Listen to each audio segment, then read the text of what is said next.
Hi friends, welcome to Radhika Samayal. புதுசா என்னோட சேனலை பார்க்குறவங்க லைக் பண்ணுங்க, சப்ஸ்கிரைப் பண்ணுங்க, பக்கத்தில் இருக்க பெல் ஐக்கானை ப்ரெஸ் பண்ணிடுங்க. இன்னைக்கு பாவக்காய் பொரியல் செய்யலாம்.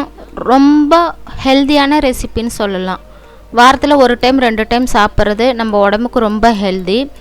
அது எப்படி செய்கிறதுன்னு பார்த்துடலாம். நான் 300 கிராம் பாவக்காய் எடுத்திருக்கேன்.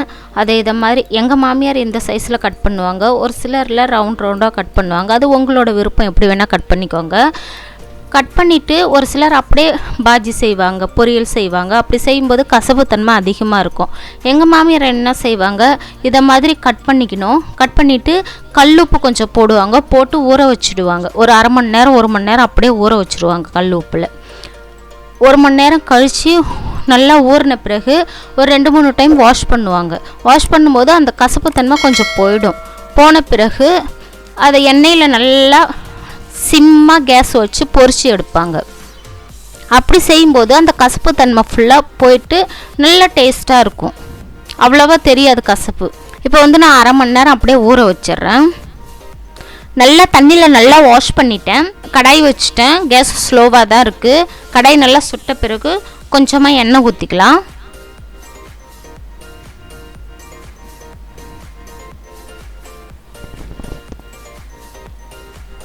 எண்ணெய் நல்லா சுட்டுடுச்சு பாருங்க, புகை வருது. இந்த டைமில் அலசி வச்ச பாகக்காய் போட்டுக்கலாம்.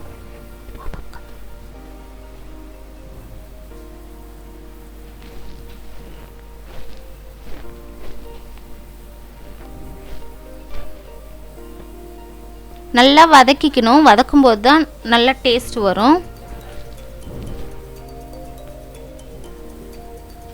நல்லா மிக்ஸ் பண்ணி விட்டுடுங்க.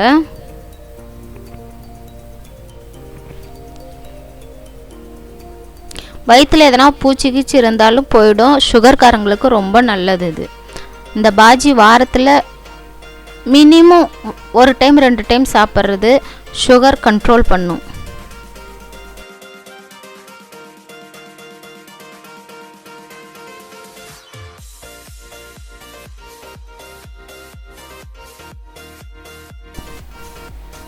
இன்னொரு டைம் வதக்கி விட்டுக்கலாம். ஒரு 5 நிமிஷமாவது நல்லா வதக்கிக்கலாம். தண்ணிலாம் ஊற்றக்கூடாது, எண்ணெயில் தான் வதக்கணும். மூடி வச்சுக்கலாம். மூடி வச்சு கொஞ்சம் நேரம் வதக்கிக்கலாம். திறந்துட்டு இப்போ திரும்ப மிக்ஸ் பண்ணி விட்டுக்கலாம்.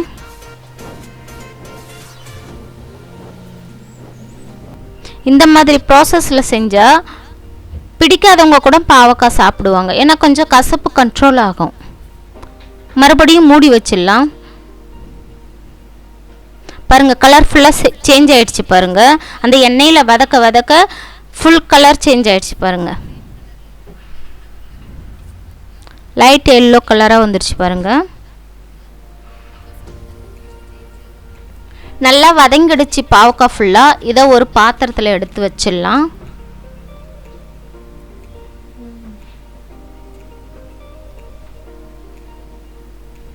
இந்த பாவக்காய் பொரியல் சப்பாத்திக்கு சூப்பராக இருக்கும்.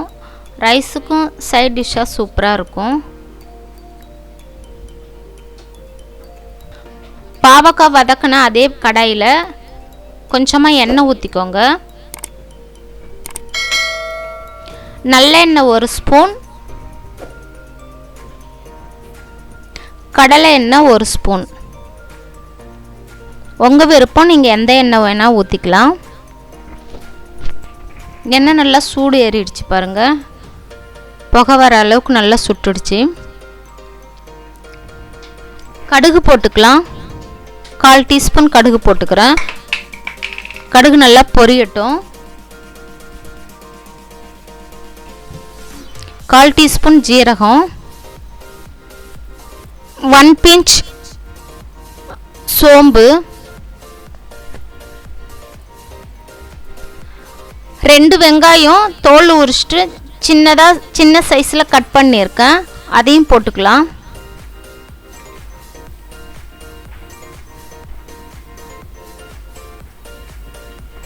நல்லா மிக்ஸ் பண்ணி நல்லா வதக்கிக்கலாம். ஒரு 10 பல்லு பூண்டு சின்னதாக சாப்பிங் பண்ணியிருக்கேன். அதையும் போட்டு நல்லா வதக்கிக்கலாம்.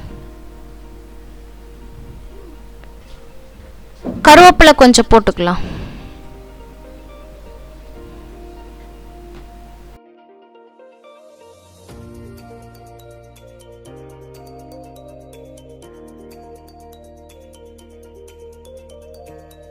தேவையான அளவு உப்பு போட்டுக்கோங்க.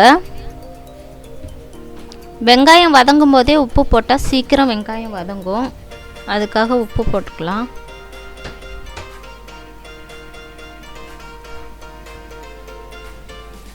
நம்ம ஏற்கனவே பாகக்காய் உப்பில் ஊற வச்சுருக்கோம்.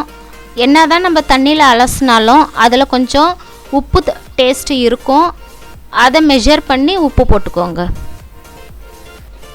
2 தக்காளி, மீடியம் சைஸ் தக்காளி பொடிசாக கட் பண்ணியிருக்கேன், அதையும் போட்டு நல்லா வதக்கிக்கலாம்.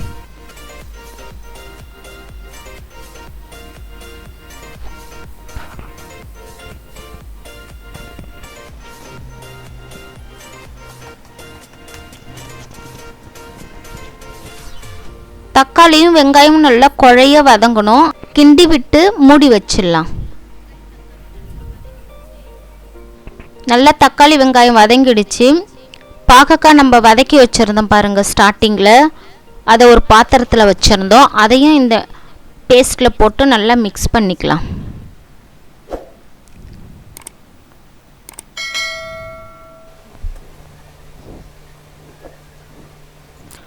உங்களுக்கு பாகக்காய் இன்னும் கிரேவியாக வேணும்னா இன்னும் கொஞ்சம் தக்காளி, இன்னும் ஒரு வெங்காயம், ஒரு தக்காளி எக்ஸ்ட்ரா போட்டிங்கன்னா இன்னும் கிரேவி ஆகும்.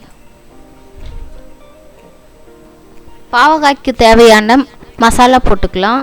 தேவையான அளவு மல்லித்தூள், கரம் மசாலா, குழம்பு மிளகாத்தூள் 3த்தையும் கொட்டி நல்லா மிக்ஸ் பண்ணிக்கலாம்.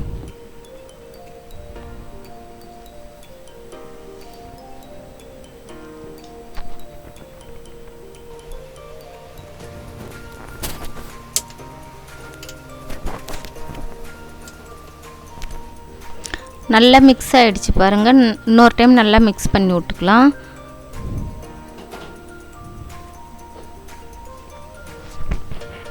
கொஞ்சமாக புளி எடுத்து ஊற வச்சுருந்தேன், அந்த புளி கரைசலை ஊற்றிக்கலாம். வெல்லம் கொஞ்சமாக போட்டுக்கோங்க. ஒரு சிலர் போட மாட்டாங்க, நான் போடுறேன். இது போடும்போது இன்னும் டேஸ்ட்டாக இருக்கும்.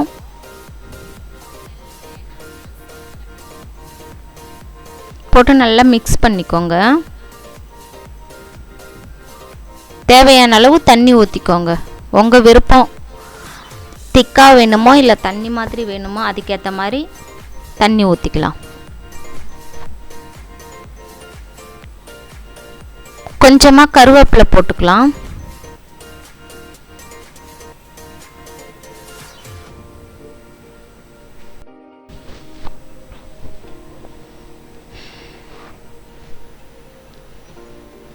மூடி வச்சுக்கலாம்.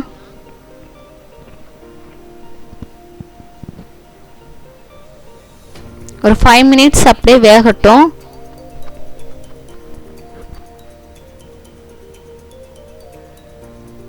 பாருங்க, சூப்பராக பாவக்காய் ரெடி ஆயிடுச்சு. வாவ், சப்பாத்திக்கு அவ்வளோ டேஸ்ட்டாக இருக்கும் பாருங்க.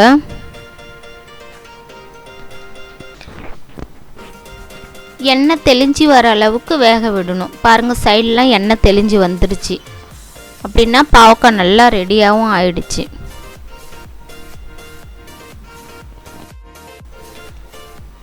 ஒரு பாத்திரத்தில் எடுத்து ட்ரான்ஸ்ஃபர் பண்ணிக்கலாம்.